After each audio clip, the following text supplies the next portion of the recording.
आजमगढ़ से पीएम मोदी ने 7 राज्यों को दी बड़ी सौगात। 34,676 करोड़ रुपए की 782 विकास परियोजनाओं की दी सौगात। बोले आज आजमगढ़ का सितारा चमक रहा है।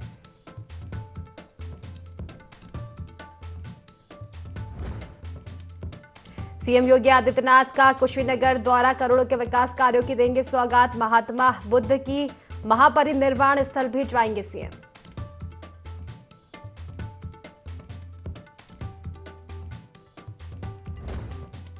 यूपी में अवैध मदरसों पर सख्त। सरकार मंत्री धर्मपाल सिंह ने कहा एसआईटी जांच को लेकर सरकार गंभीर बनाए जाएंगे नियम कानून।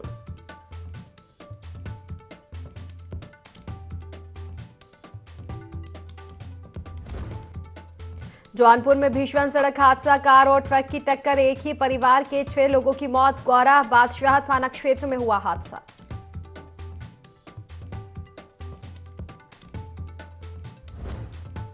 बस्ती में प्रेमिका ने थाने में जहर खाकर की खुदकुशी की कोशिश। प्रेमी के शादी से इनकार करने पर उठाया कदम। कलवारी थाना परिसर का मामला।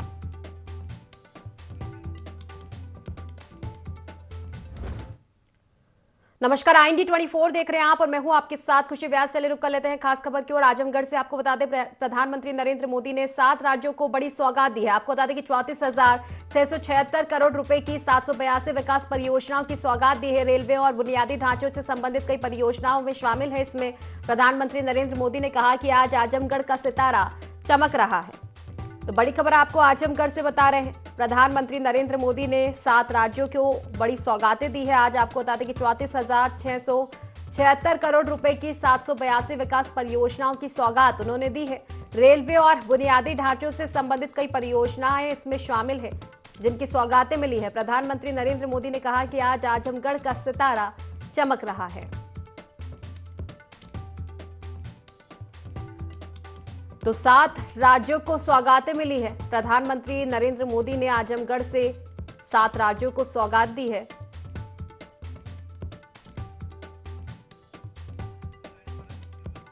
चलिए विस्तार से चर्चा करेंगे। सहयोगी अश्वनी हमारे साथ जुड़ चुके हैं फोन लाइन पर। अश्वनी, प्रधानमंत्री नरेंद्र मोदी ने 7 राज्यों को बड़ी सौगातें दी है, क्या कुछ जानकारी? देखिए, आपको बता दें कि प्रधानमंत्री लगातार अगर बात किया जाए तो वर्चुअल तरीके से जगह जगह इनॉग्रेशन कर रहे हैं और वहीं शिलान्यास के कार्यक्रम चल रहे हैं। इसी क्रम में आजमगढ़ में आज प्रधानमंत्री मोदी ने 7 राज्यों को 34,676 करोड़ रुपए की 782 विकास परियोजनाओं की सौगात दी है। इसमें रेलवे, बुनियादी ढांचों से संबंधित कई परियोजनाएं शामिल हैं। इसके साथ साथ बात की जाए तो प्रधानमंत्री ने जनसभा को संबोधित किया और बताया आजमगढ़ को एक नया आजमगढ़ बनते हुए देखने के लिए। अभी तक की जो भी प्रोग्राम होते थे वह दिल्ली से लाइव चलते थे, मगर अब बात की जाए तो आजमगढ़ से कार्यक्रम लाइव हो रहा है। अलग अलग जगहों पर लोग जुड़े हैं, जिसको लेकर जनता को भी उन्होंने संबोधित किया। जी चलिए, फिलहाल आप बने रहिए हमारे साथ, कुछ और भी चर्चा हम आपसे करेंगे अश्वनी।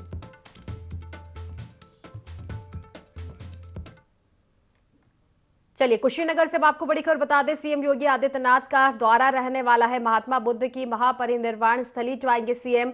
2,134 करोड़ की लागत से 483 परियोजनाओं की सौगात देंगे। 435 करोड़ की लागत से बनने वाले विश्वविद्यालय की आधारशिला भी रखेंगे। तो सीएम योगी जनसभा को भी इस दौरान संबोधित करेंगे। तो कुशीनगर के दौरे पर रहेंगे सीएम योगी आदित्यनाथ। महात्मा बुद्ध की महापरिनिर्वाण स्थली जाएंगे। 2,134 करोड़ की लागत से 483 परियोजनाओं की सौगातें आज कुशीनगर को मिलने वाली है। चलिए विस्तार से चर्चा करेंगे। अश्वनी हमारे साथ जुड़े हुए लगातार फोन लाइन पर। अश्वनी, कुशीनगर का दौरा रहने वाला है सीएम योगी आदित्यनाथ का, क्या कुछ अहम कार्यक्रम उनके रहेंगे? जी देखिए, आपको बता दें सीएम योगी का लगातार सभी जो जिले हैं उनमें दौरा चल रहा है। इसी क्रम में कुशीनगर आज पहुंचे हैं, जहां पर उन्होंने सीएम ने अगर बात की जाए तो महात्मा बुद्ध की महापरिनिर्वाण स्थली पर सीएम योगी ने आज पहुंचकर लगभग 21 करोड़ 34 लाख रुपए व 483 परियोजनाओं को सौगात दी है। वहीं अगर बात की जाए तो 435 करोड़ की लागत से बनने वाले विविक की जो शिला है उसका शिलान्यास किया है। ऐसे में सीएम योगी के कार्यक्रम को लेकर विशाल जनसभा का आयोजन किया जा रहा है, जिसमें हजारों की संख्या में लोग पहुंचेंगे। वहीं अगर सुरक्षा व्यवस्था की बात की जाए तो डीएम, एसपी व अन्य कार्यक्रम पे सुरक्षा मौजूद है और लगातार अगर बात की जाए तो एजेंसियों की नजर कुशीनगर पे बनी हुई। जी चलिए, फिलहाल शुक्रिया आपका तमाम जानकारी साझा करने के लिए।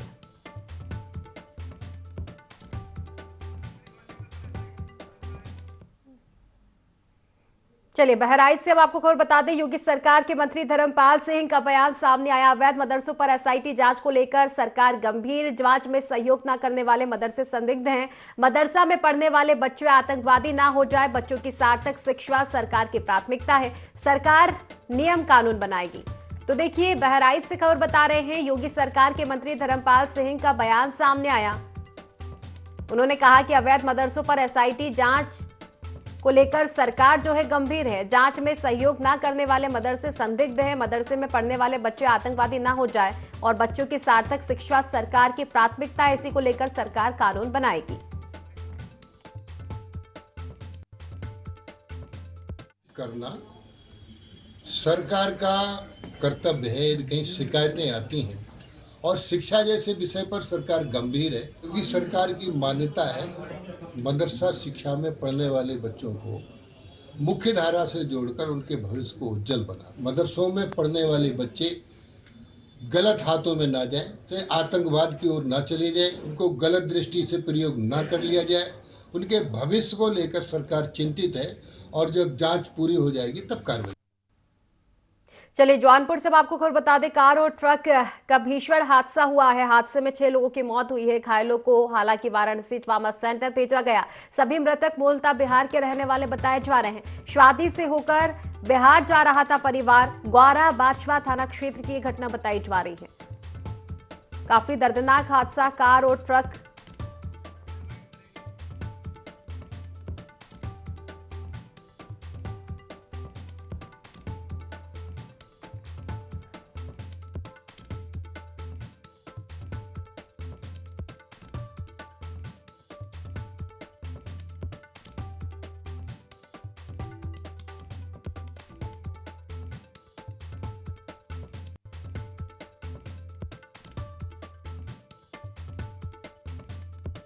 और ट्रक का भीषण हादसा हुआ है। भीषण टक्कर हुई है। हादसे में 6 लोगों की मौत हुई है।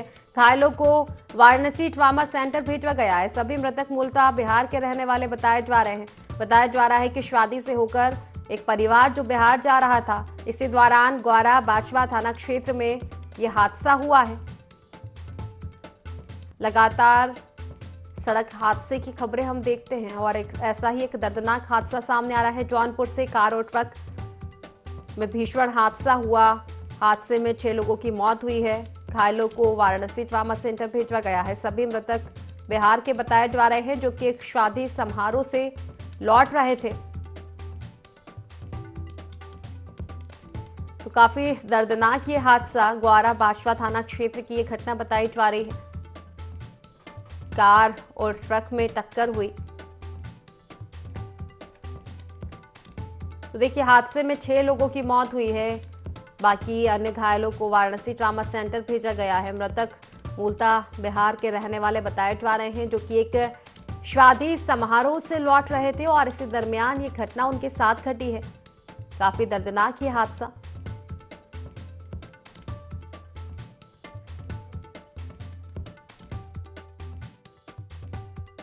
बिहार सीतामढ़ी के कुछ लोग थे जो टवेरा गाड़ी से जा रहे थे। गाड़ी में 9 लोग थे, जिसमें एक छोटा बच्चा भी था 1 साल का। करीब 2:30 बजे की घटना है। एक ट्रक से यहाँ प्रसाद तिराहे पे एक्सीडेंट हुआ है। ट्रक ड्राइवर और कंडक्टर दोनों भाग गए हैं। ट्रक को हिरासत में ले लिया है। 9 लोगों में से 4 पुरुष 2 महिलाओं की मौके पे मृत्यु हो गई। जिला अस्पताल उनको भेजा गया था, जहाँ पे उनको मृत घोषित कर दिया गया।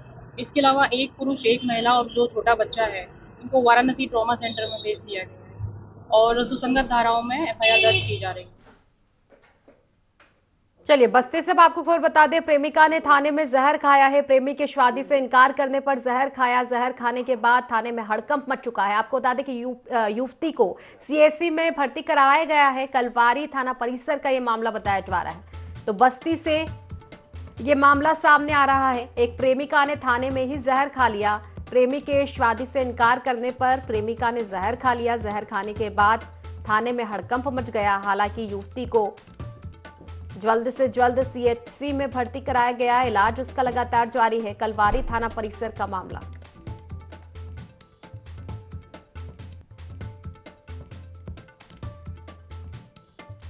तो देखिए प्रेमिका ने जहर खाया है। दरअसल प्रेमी ने शादी से इनकार किया और इसी के चलते प्रेमिका ने थाने में ही जहर खा लिया।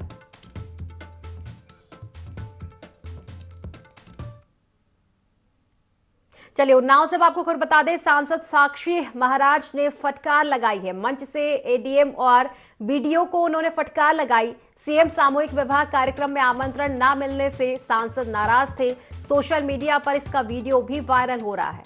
वीडियो में कहा जा रहा है कि इतना बड़ा कार्यक्रम और मुझे सूचना देना उचित नहीं समझा। बीघापुर ब्लॉक में सामूहिक विवाह दरअसल आयोजित था और यहीं से ये वीडियो वायरल हो रहा है, जिसमें सांसद साक्षी महाराज ने फटकार लगाई है। मंच से एडीएम और बीडीओ को फटकार लगाई है।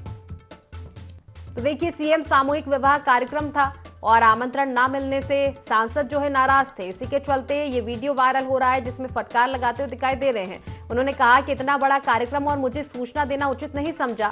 बीघापुर ब्लॉक में सामूहिक विवाह दरअसल आयोजित था, कार्यक्रम आयोजित था, जहां से ये वीडियो वायरल हो रहा है।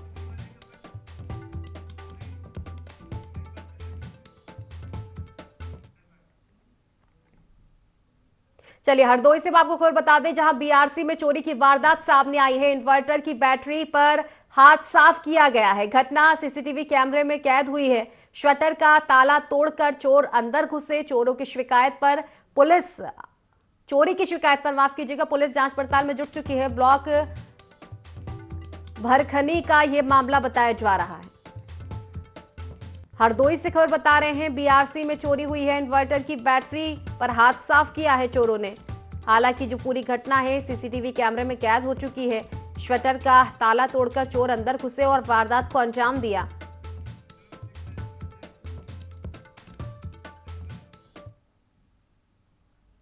बहराइच 56 लोकसभा से इंडिया गठबंधन से सपा ने रमेश गौतम को उम्मीदवार बनाया। IND24 से खास बातचीत में रमेश गौतम ने बताया कि बीजेपी के 400 पार के दावे खोखले हैं। इंडिया गठबंधन का मुख्य उद्देश्य संविधान को बचाना है। साथ ही प्रत्याशी रमेश गौतम ने कहा कि जनता विकास के मुद्दे पर वोट करे। 24 लोकसभा चुनाव को लेकर सभी राजनीतिक पार्टियां अपनी चुनावी रस्साकसी को लेकर मशरूफ हैं। तो वहीं समाजवादी पार्टी से 56 लोकसभा से बहराइच के लोकसभा प्रत्याशी रमेश गौतम जी हमारे साथ मौजूद है। आइए हम उनसे बात करते हैं और जानते हैं कि किन किन मुद्दों पे इस बार वो चुनाव लड़ेंगे और किन किन मुद्दों को लेकर वो अपनी जनता के बीच में जा रहे हैं। सर, सबसे पहले हमारे न्यूज़ चैनल में आपका बहुत बहुत स्वागत है। आपको बहुत बहुत धन्यवाद है। जैसा कि आप यहाँ 56 लोकसभा से यहाँ पे प्रत्याशी गठबंधन के बनाए गए हैं, तो आपकी क्या प्राथमिकताएं रहेंगी और किन मुद्दों को लेकर आप जनता के बीच जा रहे हैं? हम जनता के बीच में जाकर जनसंपर्क कर रहे हैं, उनसे अपना आशीर्वाद मांग रहे हैं, लोगों के बीच में जाकर के भाईचारा बनाने का काम कर रहे हैं, लोगों से संपर्क कर रहे हैं और हमारा जो लोगों को जागरूक कर रहे हैं कि देश का जो संविधान है, जो संविधान देश का एक अच्छा संविधान है, सबके लिए संविधान, सभी समाज सभी वर्गों के लिए संविधान है और भारतीय जनता पार्टी इस संविधान को बदल करके एक नया संविधान लाना चाहती है। इसलिए हमने संविधान को बचाने के लिए और संविधान बरकरार रहे, इसके पक्ष में लोकतंत्र मजबूत रहे, इसलिए जनता से आह्वान करता हूं कि लोकतंत्र को मजबूत करने के लिए संविधान के पक्ष में वोट देने का काम करें। जैसा कि बीजेपी का नारा है इस बार 400 के पार, इसको लेके आप कैसे देखें? उनका नारा हमेशा रहता है, हमेशा वो पहले बोल देते हैं। उन्होंने विधानसभा के चुनाव भी कहा था, लोकसभा चुनाव भी करें। इनका नारा ही इनका वादा एक खोखला है। इन्होंने जनता के बीच में कोई काम नहीं किया। 2 करोड़ नौकरी देने का कहा था। आज उत्तर प्रदेश के अंदर यह हालत है कि अभी 60,000 जो है सिपाहियों की भर्ती का वार्ड निकाला गया और उसके बाद भी एग्जाम भी दिलाए गए, पर्चे लीक कर दिए गए, बच्चों का जो भविष्य अंधकार में कर दिया गया, लोगों को रोजगार नहीं मिला है। बड़े पैमाने पे उत्तर प्रदेश में लोग बेरोजगार हैं, परेशान हैं, पूरे देश में लोग हैं, नौकरियां नहीं मिल रही, महंगाई चरम सीमा पर है, बड़े पैमाने पे आम जनता परेशान है। इसलिए आम जनता बदलाव चाहती है और 2024 में दिल्ली की सरकार को बदलना चाहती है। जैसा कि इस समय गठबंधन हुआ तब तमाम पार्टियों के बीच में क्या लगता है कि भारतीय जनता पार्टी को ये गठबंधन कड़ी टक्कर दे पाएंगे? निश्चित रूप से हमारा गठबंधन मजबूत है, जनता के बीच में है। लोग गठबंधन को जनता चाहती है, एक बदलाव पैदा हो और बदलाव के साथ इसलिए भारतीय जनता पार्टी गठबंधन से परेशान है और गठबंधन मजबूती से चुनाव लड़ रहा है और पूरे उत्तर प्रदेश नहीं पूरे देश में चुनाव लड़ रहा है और हम लोग जीतेंगे, हमारी सरकार भी बनेगी।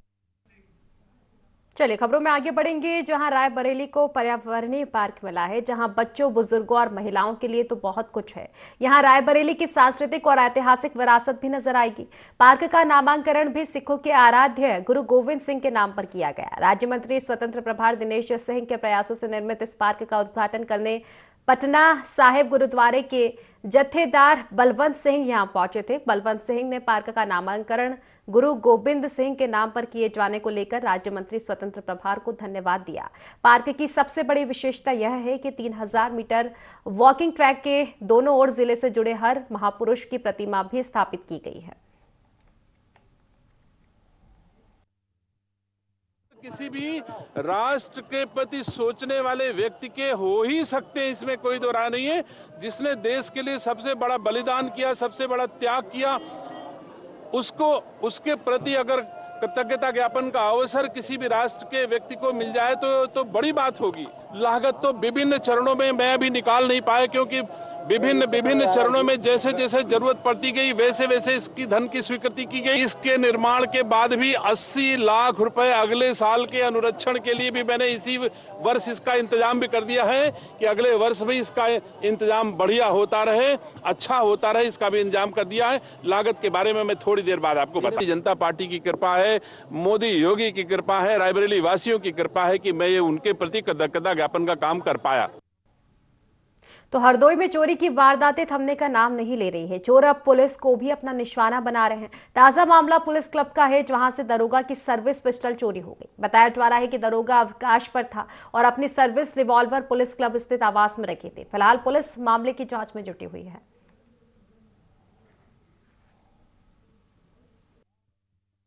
कोतवाली शहर का है, जहां पर उप निरीक्षक जोगिंदर सिंह द्वारा कल कोतवाली शहर में सूचना दी गई।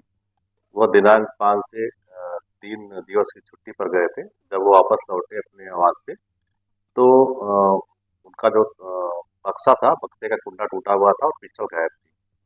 उपरोक्त में उप निरीक्षक जोगिंदर सिंह द्वारा तहरीर दी गई है, जिसमें थाना कोतवाली में मुकदमा पंजीकृत किया गया है और विधिक कार्रवाई प्रति इसमें कई टीमों को लगाया गया है। जल्द ही इसका खुलासा किया।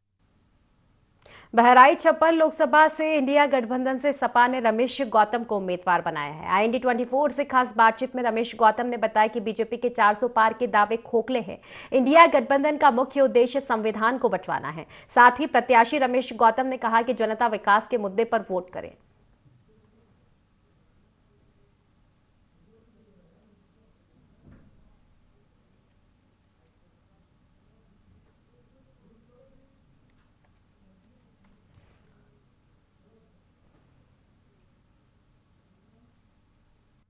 चौबीस लोकसभा चुनाव को लेकर सभी राजनीतिक पार्टियां अपनी चुनावी रस्साकसी को लेकर मशरूफ हैं।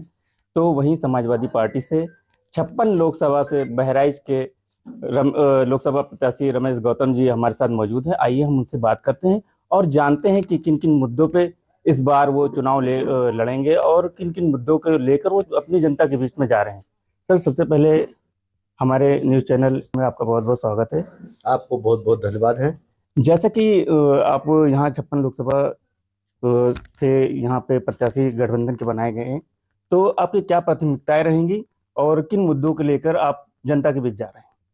हम जनता के बीच में जाकर जनसंपर्क कर रहे हैं, उनसे अपना आशीर्वाद मांग रहे हैं, लोगों के बीच में जाकर के भाईचारा बनाने का काम कर रहे हैं, लोगों से संपर्क कर रहे हैं और हमारा जो लोगों को जागरूक कर रहे हैं कि देश का जो संविधान है, जो संविधान देश का एक अच्छा संविधान है, सबके लिए संविधान, सभी समाज सभी वर्गों के लिए संविधान है और भारतीय जनता पार्टी इस संविधान को बदल करके एक नया संविधान लाना चाहती है। इसलिए हमने संविधान को बचाने के लिए और संविधान बरकरार रहे, इसके पक्ष में लोकतंत्र मजबूत रहे, इसलिए जनता से आह्वान करता हूं कि लोकतंत्र को मजबूत करने के लिए संविधान के पक्ष में वोट देने का काम करें।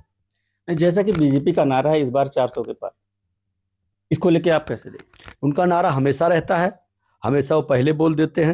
उन्होंने विधानसभा के चुनाव भी कहा था, लोकसभा चुनाव भी करें। इनका नारा ही इनका वादा एक खोखला है। इन्होंने जनता के बीच में कोई काम नहीं किया। 2 करोड़ नौकरी देने का कहा था। आज उत्तर प्रदेश के अंदर यह हालत है कि अभी 60,000 जो है सिपाहियों की भर्ती का वांड निकाला गया।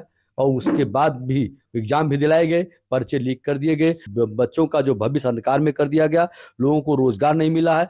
बड़े पैमाने पे उत्तर प्रदेश में लोग बेरोजगार हैं, परेशान है, पूरे देश में लोग हैं, नौकरियां नहीं मिल रही, महंगाई चरम सीमा पर है, बड़े पैमाने पे आम जनता परेशान है। इसलिए आम जनता बदलाव चाहती है और 2024 में दिल्ली की सरकार को बदलना चाहती है। जैसा कि इस समय गठबंधन हुआ तब तमाम पार्टियों के बीच में, क्या लगता है कि भारतीय जनता पार्टी को ये गठबंधन कड़ी टक्कर दे पाएंगे? निश्चित रूप से हमारा गठबंधन मजबूत है, जनता के बीच में है, लोग गठबंधन को जनता चाहती है, एक बदलाव पैदा हो और बदलाव के साथ, इसलिए भारतीय जनता पार्टी गठबंधन से परेशान है और गठबंधन मजबूती से चुनाव लड़ रहा है और पूरे उत्तर प्रदेश नहीं पूरे देश में चुनाव लड़ रहा है और हम लोग जीतेंगे, हमारी सरकार ही बनेगी। चलिए खबरों में आगे बढ़ेंगे, जहां एक तेज रफ्तार कार ईंट भरी ट्रैक्टर ट्रॉली में जा घुसी, जिससे हादसे में कार सवार सहित 3 लोगों की मौके पर ही मौत हो गई। वहीं 7 लोग घायल हो गए, जिनमें 2 की हालत गंभीर बनी हुई है। टक्कर इतनी भीषण थी कि कार टकराकर सड़क किनारे खाई में जा गिरी। इस दुर्घटना में दोनों वाहन क्षतिग्रस्त हो गए। सूचना पाकर मौके पर पुलिस पहुंची और पुलिस ने सभी घायलों को गोला CASC में भर्ती कराया। पुलिस ने ट्रैक्टर ट्रॉली को कब्जे में ले लिया है।